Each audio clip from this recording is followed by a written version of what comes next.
I've told this story exactly once. To a colleague named Patricia, who laughed in the right places and then said, "That's not a funny story, is it?" She was right, it isn't. But it isn't a sad one either, not exactly. It's the kind of story that doesn't have a clean category. Which is probably why I keep turning it over.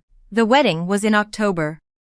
Small venue, good lighting, the kind of floral arrangements that photograph better than they look in person. My stepsister Danielle had been planning it for 2 years, and everything about the evening was precisely what she intended it to be. Including, I think, the introduction. We were at the dinner table. 12 people, maybe 14, the groom's family on one side, ours scattered across the rest. I had been seated slightly away from the center of things, which was familiar enough that I hadn't thought much about it. I was eating bread and talking to an elderly aunt about her garden, when Danielle moved through the room, doing the rounds of introduction, the way brides do. Touching shoulders, saying names, performing the choreography of a family that looks unified from certain angles. She got to me and paused with a particular smile. The kind that has history in it. "This is my stepsister Rachel," she said. "To no one and everyone. Just a nurse." Then she laughed. My father, seated 2 chairs down, laughed too. The automatic laugh of a man who has always found Danielle's humor funnier than it is. My mother, who is technically Danielle's stepmother, and has spent 15 years, trying to find the right distance from that fact, smirked in a way she probably thought was invisible. I smiled. I've had a lot of practice with that particular smile.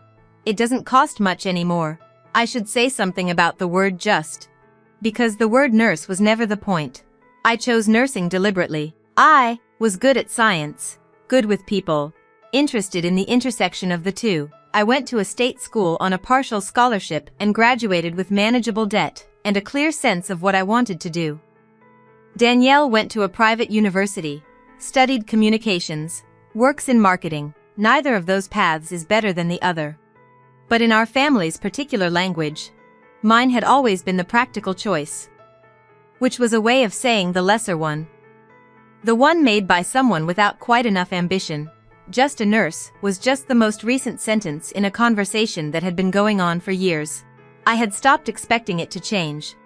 That's not bitterness. It's just an accurate description of where I'd landed. Some things don't change, and you can exhaust yourself waiting, or you can simply know it and carry it lightly, and get on with your evening. I reached for my water glass.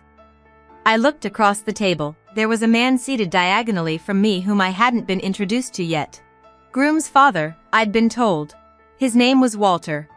He was in his late 60s, the kind of person who occupies a room quietly, who listens more than he speaks.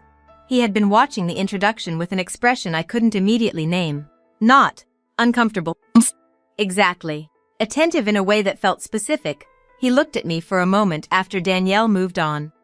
Then he said, carefully and without drama, "Wait, do you work at St. Catherine's? ICU, 3rd floor?" The table didn't go quiet immediately. It took a few seconds, the way sound actually fades rather than snapping off. I looked at him, something was coming into focus. "I did," I said.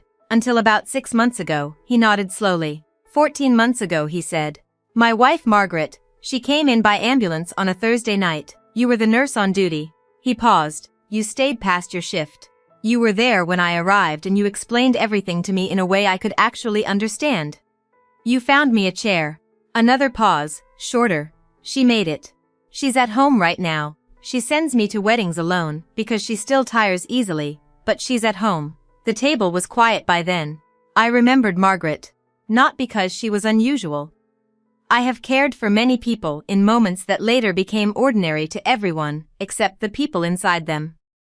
But because her husband had arrived alone at 2 in the morning, looking like a man trying very hard to hold his shape, and I had found him a chair and talked to him for longer than I probably should have given the shift I still had ahead of me. I hadn't known his name. I hadn't known this was his son's wedding. "How is she?" I asked. And I meant it. That was the thing. I simply meant it. I wasn't performing graciousness or using the moment strategically. I wanted to know about Margaret, he told me. We talked for a few minutes about her recovery, about the specific medication adjustment that had finally stabilized things, about the small improvements that accumulate into a life. Resuming. The rest of the table remained quiet in a way that had its own texture. I didn't look at Danielle. I didn't look at my father. Not out of discipline or restraint. I simply didn't need to. Whatever was happening on their side of the table was happening without my participation, and that felt correct. The dinner continued. No one apologized. No one acknowledged the introduction or walked it back. My father refilled his wine. Danielle moved on to other conversations. The evening finished the way these evenings finish, with photographs and cake and the low hum of people ready to go home. I drove back alone. The thing I felt in the car wasn't satisfaction. Exactly. It was something I don't have a precise word for. The sensation of having been seen accurately, by someone with no reason to perform it, in a room that had just finished performing the opposite. Margaret was at home. She tired easily, but she was there. That was the part I kept returning to. Everything else was just a footnote.